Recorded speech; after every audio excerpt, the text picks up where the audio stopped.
Bonjour à toi et bienvenue au message lumière de la famille Myriam. Je suis très heureuse de te retrouver.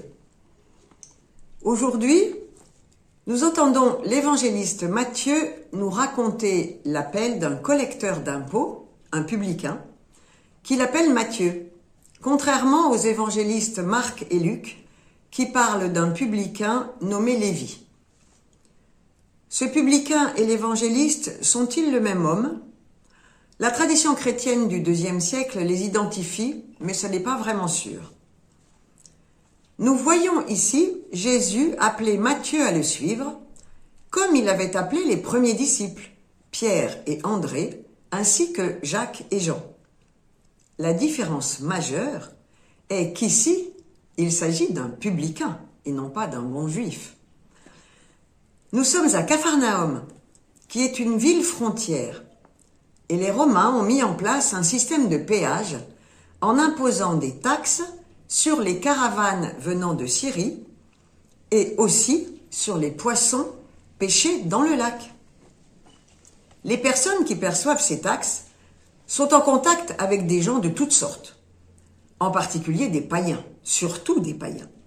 Et donc ils font partie des gens classés comme impurs par les pharisiens. Matthieu, pour les pharisiens et les scribes, était infréquentable du fait de son impureté. Mais cela ne dérange pas Jésus. Il appelle qui il veut, sans se soucier de ce que les autorités religieuses peuvent penser. Cela nous montre bien la très grande liberté de Jésus. Il est venu sauver tous les hommes et il accomplit sa mission en s'adressant à tous, considérant chacun comme un enfant de Dieu. Les pharisiens, qui ne doutent pas de la piété du maître, sont stupéfaits de cette attitude. Le voir dans la maison de Matthieu participer à un repas avec des publicains et des pécheurs qui très certainement ne respectent aucune des règles de pureté alimentaire édictées par la loi et la tradition religieuse, cela les scandalise. Ils questionnent alors les disciples. Pourquoi votre maître mange-t-il avec les publicains et les pécheurs ? Et c'est Jésus en personne qui leur répond. Ce ne sont pas les gens bien portants qui ont besoin du médecin, mais les malades. C'était un proverbe bien connu de l'Antiquité. La place du médecin est auprès des malades, et il n'attrape pas pour autant toutes leurs maladies. Ce qui veut dire que Jésus ne peut pas être considéré comme impur parce qu'il est en contact avec ses publicains. Sa pureté de fils de Dieu n'est pas atteinte. Ce qui vaut pour Jésus vaut aussi pour ses disciples, c'est-à-dire nous, toi et moi. C'est pour cela que notre pape François nous incite à aller aux périphéries, porter la bonne nouvelle du salut.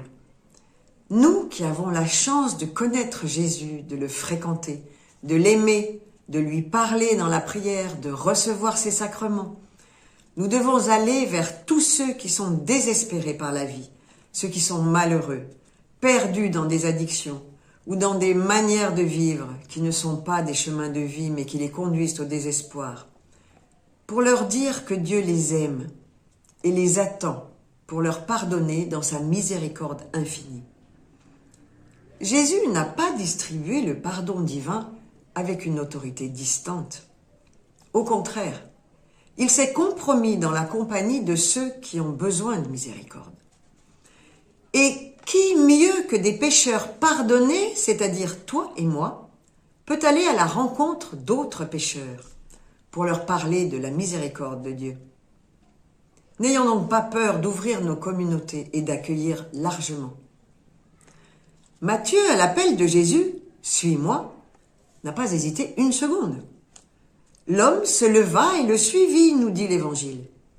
Il ne s'est pas posé 1000 questions. Est-ce que je suis digne de cet appel ? Est-ce bien moi ? Ne me suis-je pas trompé ?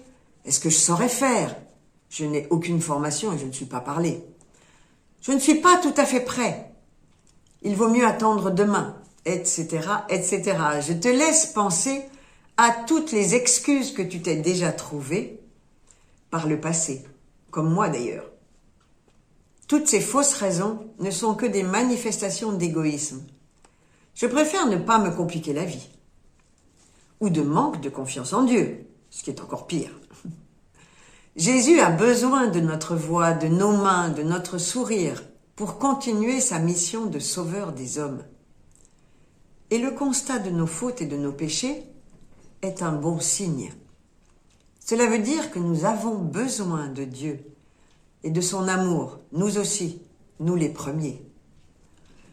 Alors, nous pourrons, toi et moi, parler de la miséricorde de Dieu en toute vérité et sincérité puisque nous l'avons éprouvé, à ceux que nous allons rencontrer aujourd'hui et ainsi leur ouvrir le chemin de la vie. Je te souhaite une très bonne journée et de belles rencontres sous le regard de Dieu. Au revoir et à bientôt. Viens à moi, à mes pieds, je parlerai à ton cœur, je suis ton Seigneur.